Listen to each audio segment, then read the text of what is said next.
because I'm doing these park Hi runs at everyone, 8 today I'm o'clock, trying I'll to do the do same at Inthanon 7 challenge p.m. again, So you can see virtual here one. where I plan to put the park runs in the So training the time in weeks trial mode, 3 and 7.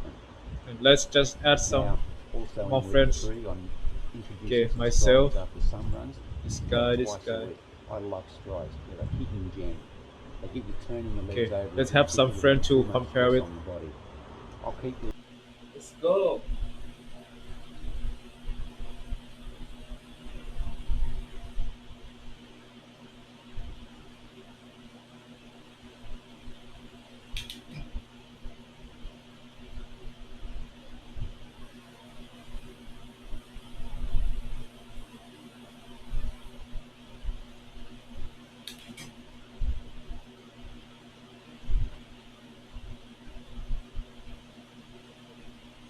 in Flagstaff. They saw each Okay, other start the pretty first much time. every day. Um, so running is different from other team sports like football, basketball, but this was a team. They all wore the same uniform and had the same shoe sponsor, same coach. And so, yeah, there are other teams, professional teams scattered around the country, but I ended up with this one. You must have been so excited going into that. Like, what was the experience like for you when you came there from training at sea level, going all of a sudden up to high altitude, and all of a sudden being surrounded by a lot of very advanced runners? What was that like? What were some of the main differences? Like, even just a few examples of things that you noticed with some of your previous training that you had done. I'm a coach myself, but it's different to have someone whose full-time job is to take care of the whole thinking part for you. And so you just have to do. And because what I discovered early on when I got there is that I was lazy in coaching myself in a lot of ways that I wasn't even aware of until I had a full-time coach. So, the variety of workouts that I was doing under Ben Rosario, the coach of NAZ Elite, was much greater. You just fall into a rut when you're on your own for year after year after year. So, you know, obviously there were bread and butter like easy runs and stuff, but a lot of the workouts were one-offs. I did them one time and then didn't see that workout again for 13 weeks. We ran in different venues constantly. I think I was there close to 2 weeks before I ran in the same place twice. So all this stuff that just adds variety and nuance to the training process at some point. But I think if you assume, oh, I can't get better after a certain age, that can become self-fulfilling. Um, Lucky for me, it didn't in my case, and I don't know why it didn't. Like, I did assume I was done getting better, and yet I got better. Don't be afraid to fail. Like, you know, our whole small family for an entire summer, It's 1 hour it now, was risky about financially. halfway of And the yes, I did want to produce a six out of book five. out of Go. this. And if I just got injured and wasn't even able to start the Chicago Marathon, or if I just bombed it, Do some sleep here now.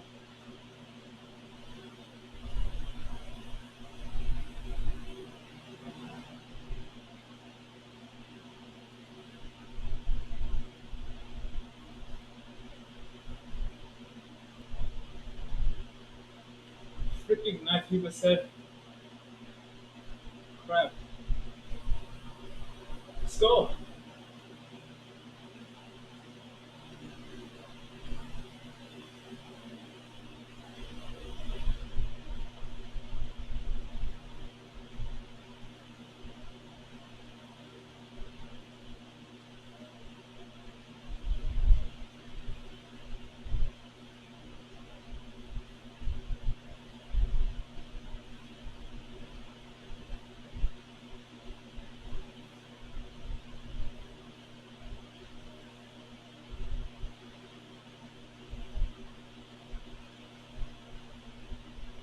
Whoa. Getting off 90%. Woo.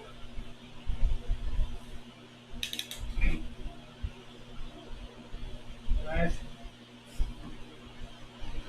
Training is about finding a sustainable kind of I should punch you pattern the gear too. of loading. 100, And 140. you know, my daughter exemplifies this is when I It's would pretty tell good. her, you know, okay, we're gonna do 3 times 8 Sit and minutes talk, or 4 sit. times 8 minutes on the treadmill and that. Based on my research, you know, we've shown that usually if Sorry you for bad give this singing. a prescription, I'm not a that the singer. prescription is like an equation that the athlete solves, and the 4 times 8 Ah, minute prescription with 2-minute recovery puts them at about zone 4 in that 5-zone model. You know, 90, 80, it starts about 87% of the Almost next hours. minute starts drifting up, and they're ending up at 92 or so. You know, so they're working hard, but they're not It'd be a real big going 5 coming so soon. deep into the well. You know, they're not at 12 Oh, in the millimeters. red. They're like at 8 or 9, and it's manageable. Understanding of the autonomic nervous system, the Most immune hours. system, and so forth, inflammatory processes. We're getting our head around some of this. That it is explaining some of these behaviors. So the science is catching up with the trial and error experience of the high performance environments. Yeah. Awesome. On your YouTube channel, and to anyone listening, I highly recommend checking out Dr. Seiler's YouTube channel because there are many great detailed videos on there. You also have a few videos where you and your daughter Siren talk through some of her training, and I would love to talk about that a little bit further as far as for when you're coaching her and when you're training with her. Obviously you do work on certain training schedules or certain guidelines of workouts. How closely do you suggest her to follow these schedules, and how much does... Wow. Yeah, and I was like, wow, this is brutal. This is brutal nature. You know, you couldn't even put this on a nature show. It's so brutal, you know.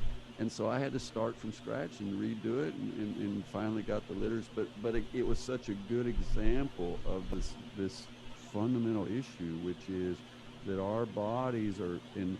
You know, we don't eat our young, but we still have this biology that says health first, that my body has to be in a state that is receptive for the stress of training, or the adaptations don't happen because of the allocation of resources. So that performance triathlete that's sponsored by such and such, and they're able to train every day and sleep at noon, you know, take a nap, and you know what I'm saying? That's a different reality. They've earned the right to do that with their talent and their efforts, but once they get there, they actually have in some ways an easier situation, or a more conducive situation to performance than the 35-year-old mom with 2 kids that also is training for a triathlon.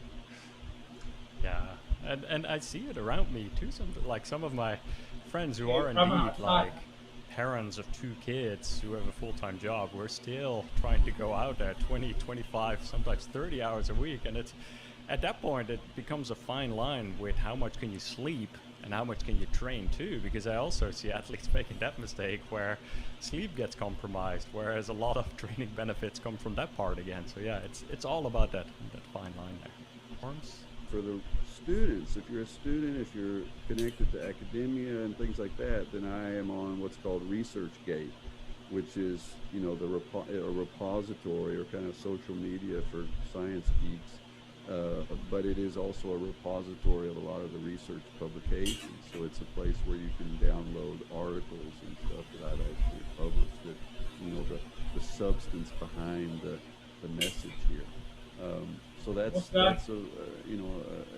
channel, and then of course, like you mentioned, I dabble in making videos, low tech videos. I wanted just a disclaimer there. I am not a director that's going to be getting any awards, but I just put out these videos occasionally about different topics related to training. Low tech yet high value, and just to talk